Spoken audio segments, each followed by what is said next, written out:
Le journal. Au sommaire de cette édition d'information, ces quelques titres. Grogne à l'école normale supérieure, les étudiants dénoncent des problèmes de bourse et de management. Du côté de l'administration, la direction générale condamne ces actes qui troublent l'ordre public. Célébration à travers le monde de la journée mondiale contre l'abandon des animaux de compagnie. Occasion pour notre rédaction d'interpeller les autorités sur la présence des chiens errants, un phénomène qui inquiète les populations. Également, audition ce samedi par le président du Sénat, du ministre de l'économie et des finances, Jean-Marie Ogandaga, sur des projets de loi dont la loi des finances rectificative 2020. Voici pour l'essentiel du sommaire, le développement, c'est maintenant. Le saviez-vous? Il existe des gestes simples à connaître pour empêcher la propagation du coronavirus. On les appelle les gestes barrières. Quels sont-ils? Se laver fréquemment les mains avec un désinfectant à base d'alcool ou de l'eau et du savon. En cas de toux et d'éternuement, couvrez la bouche et le nez avec une coude fléchie ou un mouchoir. Jetez immédiatement le mouchoir et lavez-vous les mains. Évitez tout contact étroit avec une personne ayant de la fièvre et de la toux. Saluez sans se serrer la main. Évitez les embrassades. Nettoyez les objets et les surfaces souillées. Si vous présentez des symptômes de la grippe, fièvre, toux, éternuement, difficulté à respirer, ne vous rendez pas dans une structure sanitaire ou chez votre médecin traitant. Appelez le 1410.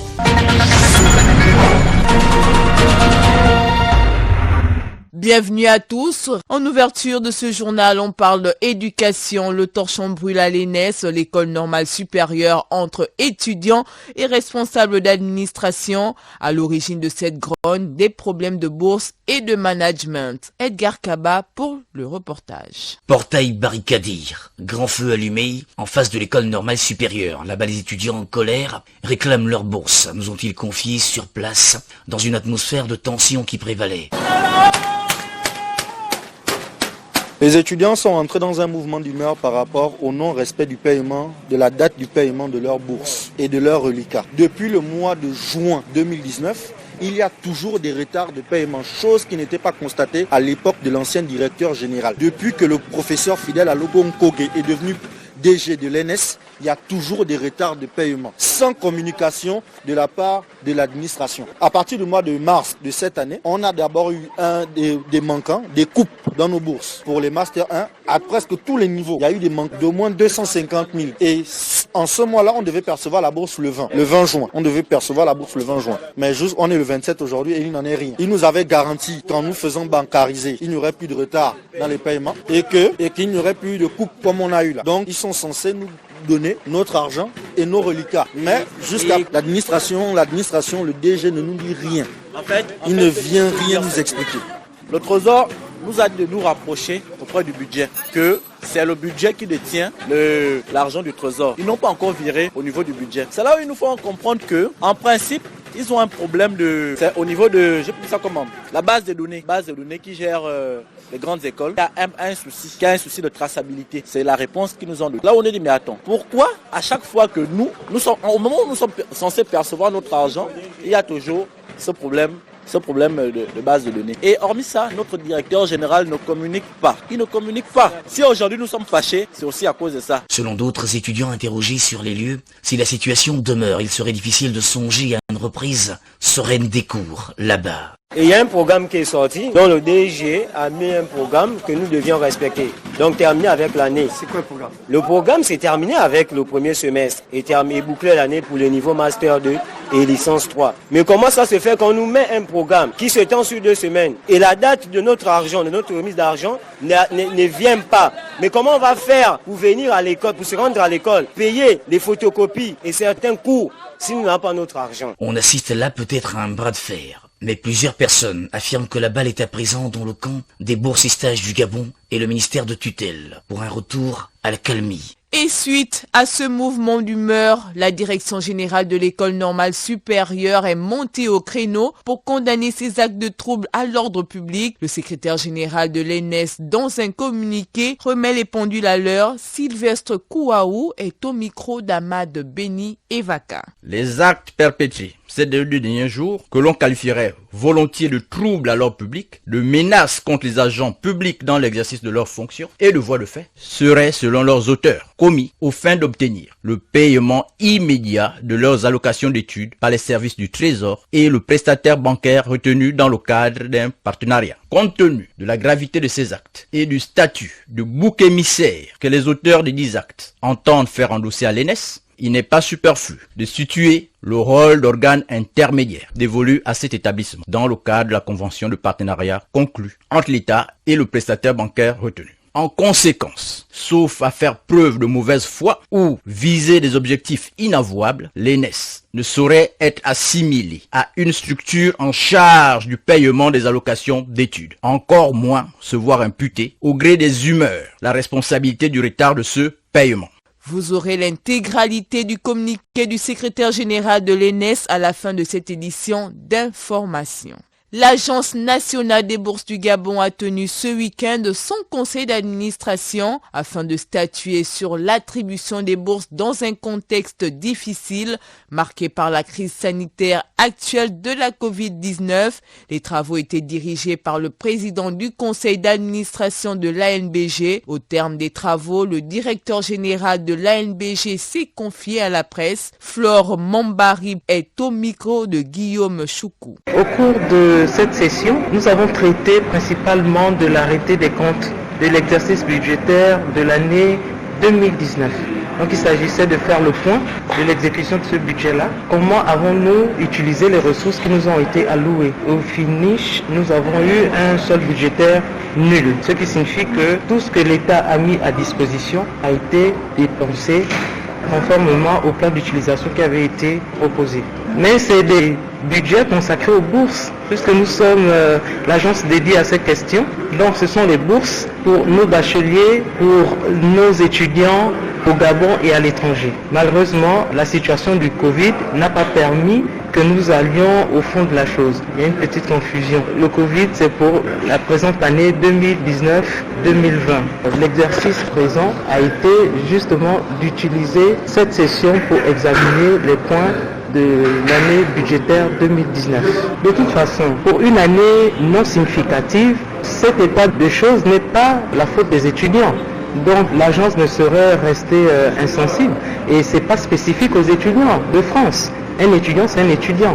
Donc les problèmes des étudiants en France sont les mêmes que rencontrent, sinon pire, que ceux du Gabon.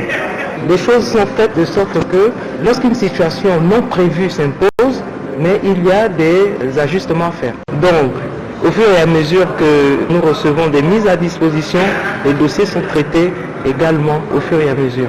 Restons dans le domaine de l'éducation. Après le passage du ministre de l'Éducation nationale, Patrick Mugiama Daouda, au palais du bord de mer pour présenter au chef de l'État Ali Bongo Ondimba le dossier portant reprise des cours, les syndicats de ce secteur ont eux aussi donné leur position sur la question. Gaël Bimba Okoko. Pas d'année blanche au Gabon, c'est la position que soutient le Sénat, un des syndicats du secteur éducatif. En militant pour la reprise des cours, uniquement pour les classes d'examen, le Sénat rejoint ainsi la démarche du ministre en charge de l'éducation nationale, Patrick Mugiama Daouda, mais en posant des préalables. Fridolin Vemessa, secrétaire général du Sénat.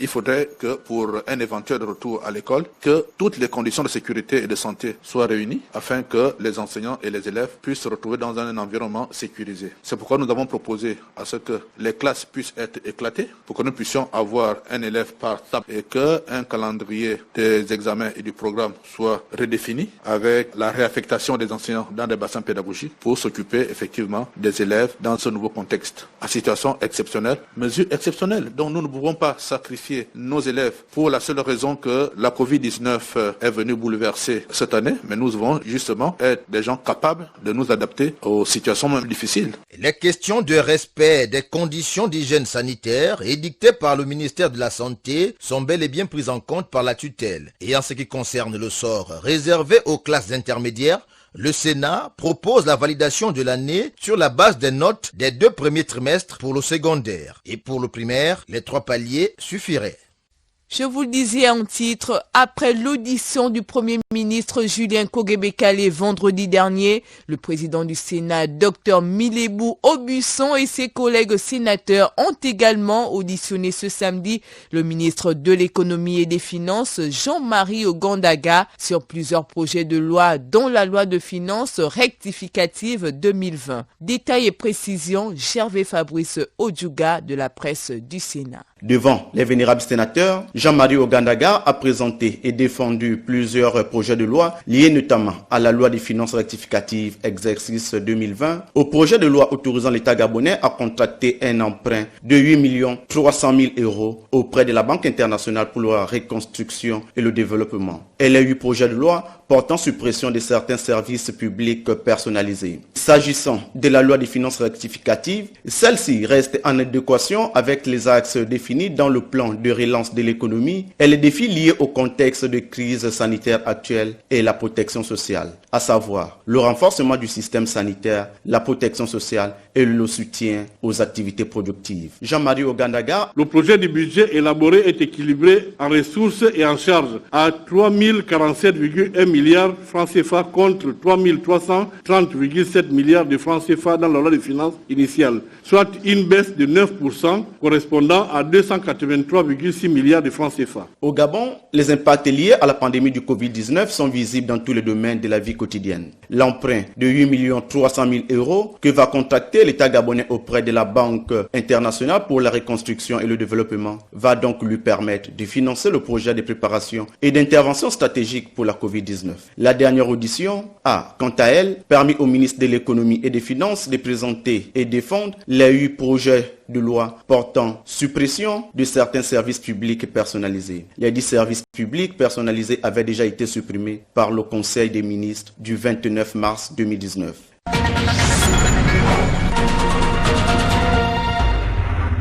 Célébration par la communauté mondiale de la journée contre l'abandon des animaux de compagnie. Une célébration qui a lieu le dernier samedi du mois de juin et qui vise à attirer l'attention des citoyens et des dirigeants du monde sur l'importance de protéger et bien traiter les animaux qui tiennent compagnie à l'homme. À l'occasion de cette journée, des interrogations sur le traitement des animaux domestiques subsistent. Comment sont-ils traités au sein de leur foyer par leur maître? Sont-ils médicalement suivis par un vétérinaire?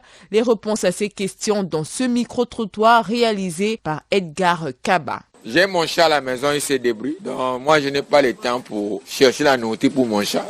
Donc il va se débrouiller. C'est un chat même, c'est un garçon, il faut qu'il se débrouille. La vie c'est comme ça maintenant. Donc il n'y a pas de budget de nourriture prévu? Il n'y a pas 500 francs pour lui. Qui cherche les rats à la maison ou derrière ou à la poubelle, il peut se nourrir à l'aise. Il y a les chiens du village qui servent pour la chasse. Et ceux-là, vraiment, ils sont aussi entretenus par les vieux. Généralement, ce sont des meilleurs chiens. Donc pour eux, il n'y a pas vraiment un budget pour la nourriture, mais plus qu'eux-mêmes, ils chassent.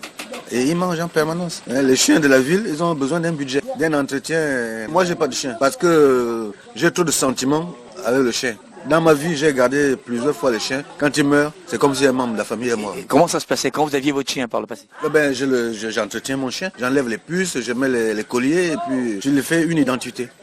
Voilà, souvent chez le vétérinaire. Je lui donne la bouffe. Ce que je mange, c'est ce qu'il mange. Ça signifie que le niveau de vie d'un Gabonais, c'est la précarité. Alors, je ne vois pas quelqu'un qui n'arrive pas à manger à sa faim, entretenir des domestiques. Il y a une incompatibilité, ça ne passe pas. Bon, vous n'avez pas de chien à la maison ou... Mais je ne peux pas en avoir. Ce n'est qu'une poignée de personnes qui ont des chiens. C'est des gens qui sont immensement riches, mais d'autres, je dis en moyenne, les Gabonais ne peuvent pas entretenir les domestiques parce qu'ils vivent mal. Pour le chien, qui est notre animal de compagnie, qui nous accompagnait à la chasse, qui surveillait le village contre certaines agressions d'ordre naturel ou mystique. Donc le chien avait sa part. C'était un élément de la famille qui comptait parce que c'est vrai que la grande partie c'était des os que tout le monde avait déjà croqué, mais il y avait toujours son petit main parce que lorsqu'on dépèce un animal, par exemple, les parties qui n'étaient pas comestibles par les humains, on les préparait pour le chien. Donc ça a toujours été l'ami de l'homme et ça le sera toujours. surtout en village. Bon, au niveau de la ville, c'est un peu difficile. En dehors du chien de garde qui est là pour garder la maison, garder un chien, il faut d'abord avoir un espace. Et là, nous sommes dans un pays où on refuse aux populations l'accès foncier. Donc, à quel niveau vous allez garder le chien? Moi, je ne sais pas du tout. Donc, le chien en ville, c'est pour les riches. Donc, pour les pauvres. Le chat également, c'est pour les riches parce que je ne sais pas à quoi ça sert. La présence des chiens errants inquiète la population de Ntoum, un phénomène qui interpelle aujourd'hui les autorités locales tant il constitue un véritable problème pour la santé des habitants de la commune de Ntoum. Maurice Mungonga nous fait le point. Le spectacle est plus qu'alarmant. Des meutes de chiens errants sont visibles depuis quelque temps, de jour comme de nuit, dans les rues et quartiers d'Ntoum, dans le département du Komomonda, suscitant ainsi la curiosité de nombreux visiteurs qui se demandent à juste titre d'où viennent ces animaux. D'autant que ces hordes de canidés errants sans entretien et propriétaires représentent une sérieuse menace, surtout nocturne, pour les populations du chef-lieu du département du Komomonda. Dans la ville d'Ntoum, en effet, certains compatriotes disent ne plus se souvenir de la dernière opération d'abattage de ces animaux sans maître, entreprise il y a quelques années par la préfecture d'Ntoum. Rappelons que c'était en 2006 pendant le séjour du préfet de l'époque, Gaspard Naela. Nous avons constaté avec beaucoup de merchume les chiens errants qui jonchent nos maisons, nos rues, et qui vont de morsure en morsure. Et c'est des chiens qui n'ont pas de propriétaire. Est-ce que la municipalité ne puisse pas faire un effort de pouvoir éradiquer ce genre de fléau? Visiblement, le bureau dirigeant de l'actuel conseil municipal devrait y penser. Du coup, l'opinion publique estime que cette situation ne serait perdurée. Aussi exhorte-t-elle les autorités municipales à faire des chiens errants une question de santé publique afin de préserver les populations d'éventuelles maladies contagieuses et assainir davantage un milieu urbain, hormis le Covid-19 qui lourdement endeuille chaque jour qui passe les populations du monde entier. Faudra-t-il qu'un drame survienne avant que les autorités compétentes réagissent? That's the question, comme diraient les autres. Depuis les borderlands aimés en Ntoum, Maurice Mungonga de Kourou pour Radio Gabon, la référence. Le confinement du Grand Libreville et ses environs suite à la pandémie de la Covid-19 a un impact sur le quotidien des populations, mais aussi au sein des foyers. Les quelques personnes rencontrées à Libreville par notre reporter Marina Moussavou révèlent que leur quotidien à la maison est désormais marqué par des violences physiques ou verbales pour les uns et pour les autres. Le confinement est la bienvenue. Suivons son reportage. Violence physique, verbale, incompréhension, communication rompue. Voilà en quelques mots comment l'on peut décrire l'ambiance qui règne dans plusieurs foyers à Libreville, surtout au sein des couples où les problèmes étaient latents. Le confinement, dû à la pandémie du coronavirus, a aggravé la situation. Bon, c'est vraiment dur, c'est compliqué en ce moment. Les bagarres, des problèmes par-ci, par-là. Là où tu ne t'attends pas un problème, le problème arrive. Mais les plus touchés sont ceux qui sont désormais en chômage technique. Pour eux, le confinement est un véritable cauchemar. Les journées, on les passe désormais à la maison. Avec le confinement, il y a eu une baisse d'activité. J'ai commencé à resserrer un peu les vivres et ça n'a pas vraiment plu à ma chérie. Pour d'autres, le confinement a ramené du sourire à la maison. Moi, personnellement, il y a eu un changement total. Parce que d'habitude, nous on rentre en retard. Compte tenu du couvre-feu, est-ce que vous sortez du travail, aussitôt vous rentrez à la maison. Madame est très contente, les enfants sont très contents de voir leur père. La joie est revenue au niveau de la famille. À côté de ce précité, il y a des couples où le confinement n'a pas modifié leur vie. C'est toujours le train-train quotidien. Le confinement ne peut pas bouleverser la vie de couple. On l'amène toujours comme d'habitude, le dialogue et puis la communication. Et même s'il est difficile d'avoir des statistiques sur l'impact du confinement dans les couples, plusieurs espèrent que le déconfinement serait la solution magique pour régler les problèmes dans leur foyer, mais il n'en demeure pas moins que la communication reste et demeure essentielle pour amener la paix dans le foyer. Pour la suite de ce journal, on va à la découverte de l'histoire des peuples tékés et de la signification des noms des peuples de cette partie du sud-est du Gabon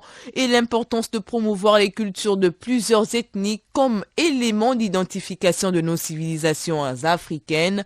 C'est la substance de l'ouvrage de l'auteur et écrivain gabonais Lorik Ngoli. Dans cet extrait que nous vous proposons, Vous allez découvrir la genèse, la symbolique des noms des peuples Téké et Obamba, ainsi que la richesse de la langue. Quant à notre origine Téké, le Téké provient du Congo-Kinshasa, qui est à Brazzaville. Donc à partir de 1800, certains Téké voulaient aller voir un esprit appelé l'Nkwembali. Ils quittaient RD Congo, ils ont traversé le fleuve Congo pour aller arriver au Kwamutu, Ngabé, jusqu'à ce que ceux qui sont arrivés près sont arrivés. Mais ceux qui ne sont pas arrivés à Mbé, ils ont formé un royaume, Mbé. Et là, à Mbé, il y avait le chef traditionnel appelé Makokou, il est premier. Après, quand il y a eu un peu la traite négrière, quand Pied d'Espoir est arrivé le 10 septembre 1800, il y a eu une guerre éclatante. Alors quand on emportait le grandes personnes, des personnes et jeunes, il n'y avait plus d'hommes. Il y avait une reine qui avait régné, appelée la reine Ngalifori. Après, il y a eu la traite négrière, ils se sont dispersés, d'autres au Gabon, etc. Donc tous ces au Bamba, les autres là. Donc selon Guthrie, une classe dans la langue bantou, une classe selon la classe 10 Téké et au Bamba classe 8, selon la Guthrie et Grimber. Alors, donc quand un nom de personne, j'ai commencé par le nom de jumeaux, nom naissant gemellaire, nom de tout ça,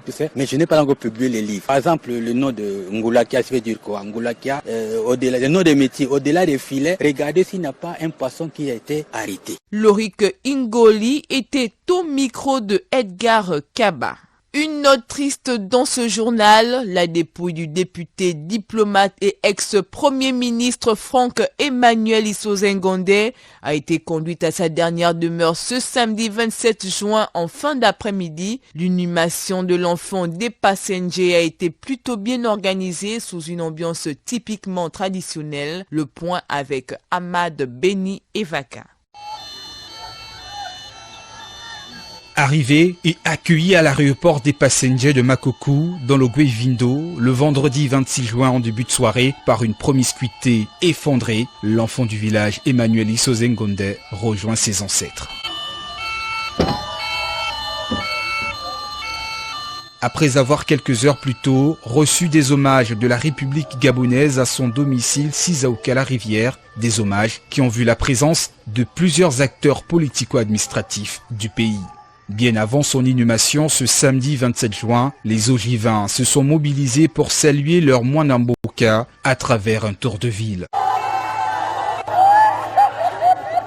Des femmes en pagne, assises à même le sol ou à genoux le long des routes, bouleversées, immortalisent avec tristesse le convoi de la dépouille d'Emmanuel Issoze-Ngondé, encadré par un cortège de jeunes en t-shirt blanc à l'effigie de l'illustre disparu.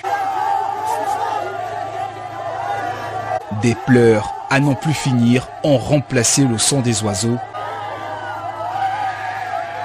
Une veillée digne de son rang a marqué les esprits des Ogivins. Le charisme de l'homme sera désormais enfoui dans les mémoires. Emmanuel Issoze-Ngondé vient de rejoindre ses aïeux, 6 pieds sous terre, pour reposer auprès d'eux et surtout auprès de son père, Aïpa Senje. Emmanuel Issoze-Ngondé n'est plus, mais sa dévotion auprès de la nation gabonaise est désormais gravée dans les annales.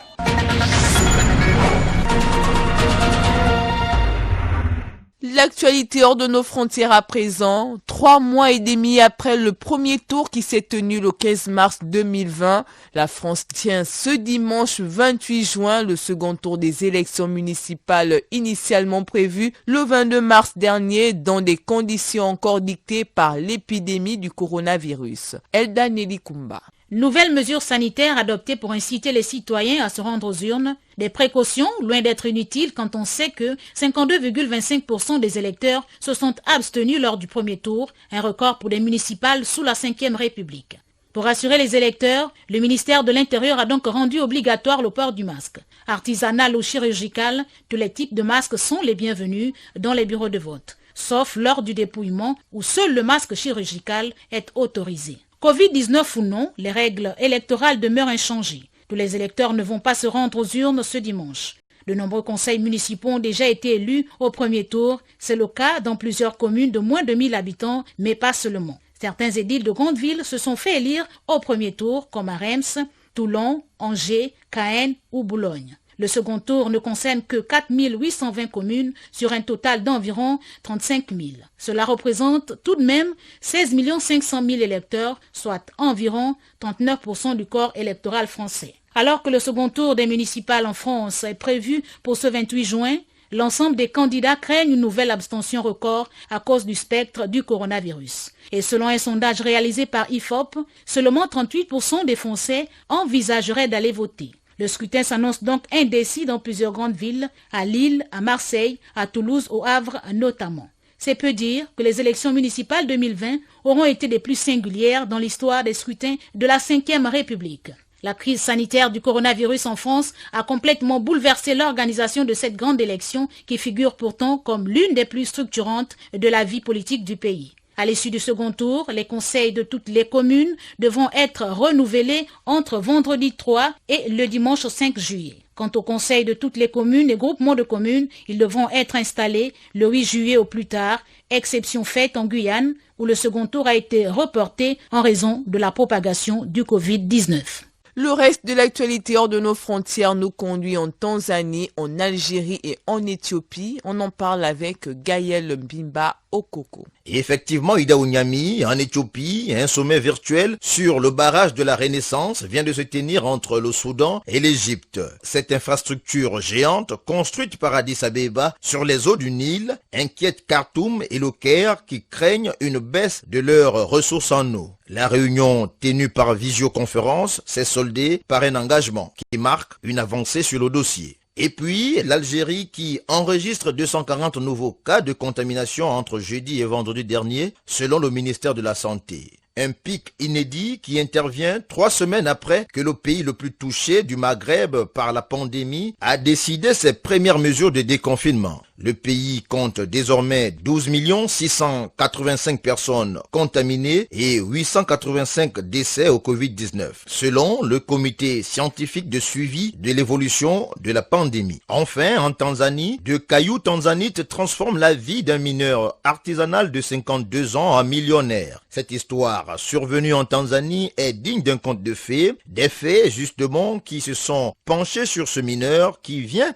de voir sa vie totalement changé après avoir découvert ces 2 plus gros fragments de tanzanite jamais trouvés dans le pays. La tanzanite est une pierre précieuse particulièrement présente dans le sol de ce pays de l'Afrique de l'Est. Il compte investir dans la construction d'un centre commercial à Arusha et d'une école près de chez lui.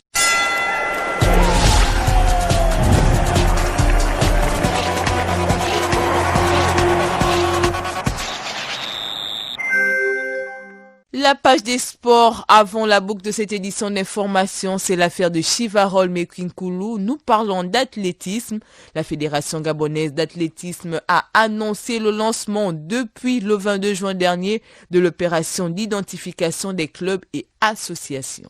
Cette opération va permettre non seulement de connaître véritablement l'existence de l'athlétisme, mais également de définir avec une certaine assurance le collège électoral en vue des élections des futurs présidents des ligues et de la nouvelle fédération. Écoutons José Walter Foula, secrétaire général du comité olympique national. Il est au micro d'Hervé David Maguena. Le processus d'identification va nous permettre de définir le collège électoral pour la mise en place des ligues d'athlétisme. Nous aimerions que toute la famille de l'athlétisme se sente concernée par cette identification parce qu'il s'agit de mettre en place leur fédération, il s'agit de mettre en place leur ligue, mais il faut mettre des ligues sur la base du vrai et sur la base de la norme. Et la norme, nous la connaissons tous en termes de documents administratifs, en termes de structure. Il faut qu'on rentre dans ces normes-là parce que c'est ce qui va garantir qu'un athlète ne se sente pas lésé, que c'est ce qui va garantir. Si vous avez un club qui fonctionne normalement, il n'y a pas de raison que cet athlète ne soit pas inscrit à une compétition. Si vous avez un club qui fonctionne normalement, il n'y a pas de raison que cet athlète qui mérite une bourse ne reçoive pas une bourse parce que le club est vrai. Aujourd'hui, on a tendance à avoir plein d'athlètes qui viennent se plaindre, qui sont maltraités, qui ne sont pas pris en compte. Et c'est parce que la structure de base, j'ai envie de dire qu'elle n'est pas normée, qu'elle ne fonctionne pas normalement. Vous voyez ? C'est pourquoi c'est là une occasion de mettre en place des véritables structures de base qui vont mettre en place des véritables ligues et qui vont mettre en place une véritable fédération. La suite avec ces quelques brèves. Le Conseil de la Fédération internationale de football association FIFA a décidé d'allouer une somme de 300 millions de francs CFA à chaque fédération. Au Gabon, cette subvention est une bonne nouvelle pour le développement du football féminin. Un financement qui devrait permettre de voir émerger dès la saison prochaine un véritable projet national en matière de développement du football féminin dans notre pays. Et puis en Côte d'Ivoire, selon le site d'information locale Sportmania, on s'achemine vers un nouveau report de l'Assemblée ordinaire de la Fédération ivoirienne de football. C'est une décision prise unilatéralement par Sidi Diallo, président sortant. L'Assemblée ordinaire de la FIF est prévue le 4 juillet prochain. Elle a déjà été reportée à 2 reprises. Cette assise doit conduire à la mise en place d'un comité électoral pour l'Assemblée élective prévue le 5 septembre prochain. Nous clôturons cette page des sports en parlant du championnat turc qui est à sa 29e journée. Ce dimanche, Sivasspor de l'international gabonais Aran Apidangoy, 3e au classement, va croiser le fer avec Kayserispor. Mario Lemina et son club Galatasaray se déplacent sur la pelouse d'Istanbul. Et enfin, Gostep d'André Biorepoko reçoit Alanyaspor. C'est sur cette dernière actualité que nous mettons un terme à ce journal, mais avant de nous quitter, voici le rappel des éléments qui l'ont constitué. Grogne à l'école normale supérieure, les étudiants dénoncent des problèmes de bourse et de management. Du côté de l'administration, la direction générale condamne ces actes qui troublent l'ordre public. Célébration à travers le monde de la journée mondiale contre l'abandon des animaux de compagnie. Occasion pour notre rédaction d'interpeller les autorités sur la présence des chiens errants, un phénomène qui inquiète les populations. Audition ce samedi par le président du Sénat, du ministre de l'économie et des finances Jean-Marie Ogandaga sur les projets de loi dont la loi des finances rectificative 2020. C'était votre journal tel que préparé par l'ensemble de la rédaction des actualités parlées. Précieuse collaboration de Prince Herman Osunga au montage. Thierry Wagné était à la mise en onde. Quant à moi, je suis Ida Onyami. Merci à vous de nous avoir fait une place chez vous. Nous vous laissons dès à présent suivre l'intégralité du communiqué du secrétaire général de l'école normale supérieure, Sylvestre Kouaou. Prenez soin de vous et surtout, respectez les mesures barrières.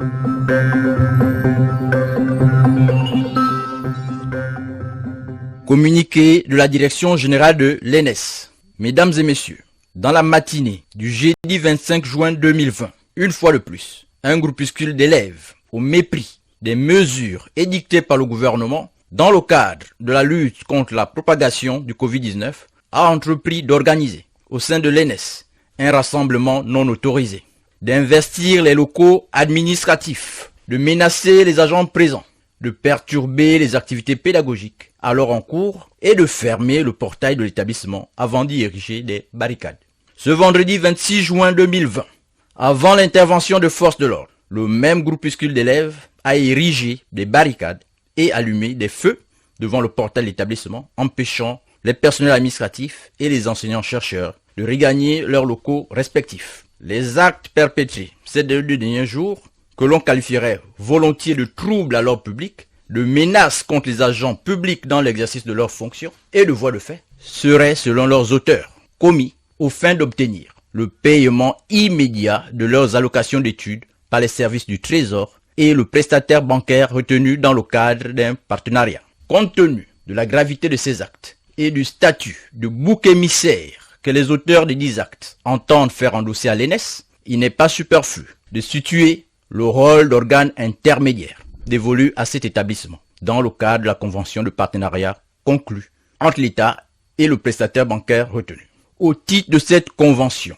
l'ENS est principalement chargé de procéder à la transmission de certaines données, liste des élèves éligibles aux allocations d'études aux 2 partenaires précités, de veiller au bon déroulement de l'enrôlement des élèves régulièrement inscrits dans les délais et selon le chronogramme fixé d'un commun accord entre les instances administratives et financières de l'État et le prestataire bancaire. En conséquence, sauf à faire preuve de mauvaise foi ou viser des objectifs inavouables, l'ENS ne saurait être assimilé à une structure en charge du paiement des allocations d'études. Encore moins se voir imputer, au gré des humeurs, la responsabilité du retard de ce paiement. Suite à des actions répétées de ce groupuscule d'élèves visant à perturber de manière récurrente le déroulement normal des activités administratives, pédagogiques et de recherche de l'école normale supérieure, avant la fermeture, puis depuis la réouverture de l'établissement,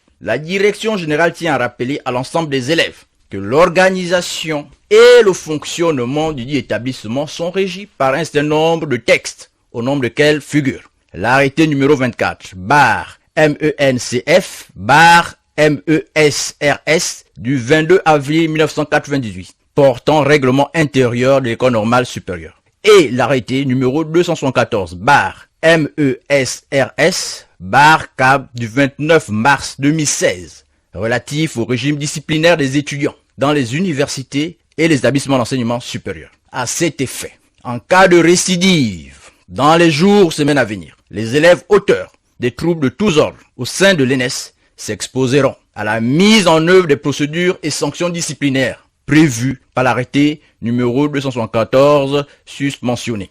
Cependant, à l'observation de l'entêtement et de la désinvolture de certains élèves qui prennent un plaisir à violer les textes visés et à défier l'autorité des responsables administratifs et pédagogiques de l'ENS, la direction générale a décidé, dans l'urgence, de prendre les dispositions suivantes. Premièrement, l'édiction de mesures conservatoires en vue de garantir la tranquillité, la sécurité et le déroulement normal des activités administratives et pédagogiques au sein de l'établissement, y compris la demande d'intervention de la force publique si nécessaire. Deuxièmement, l'interdiction au sein de l'ENS de tout rassemblement organisé par des élèves sans mandat de représentation en cours et en méconnaissance des mesures sanitaires édictées par le gouvernement dans le cadre de la lutte contre la propagation de la pandémie du Covid-19.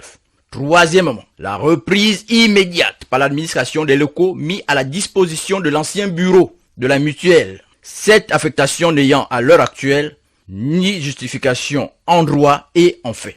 Quatrièmement, la saisine des autorités judiciaires afin de donner une suite adaptée aux actes répréhensibles ci-dessus relevés. Fait à Libreville le 27 juin 2020, le secrétaire général. Vous êtes câblé sur Radio Gabon émettant de Libreville 88.7, 96.5 FM.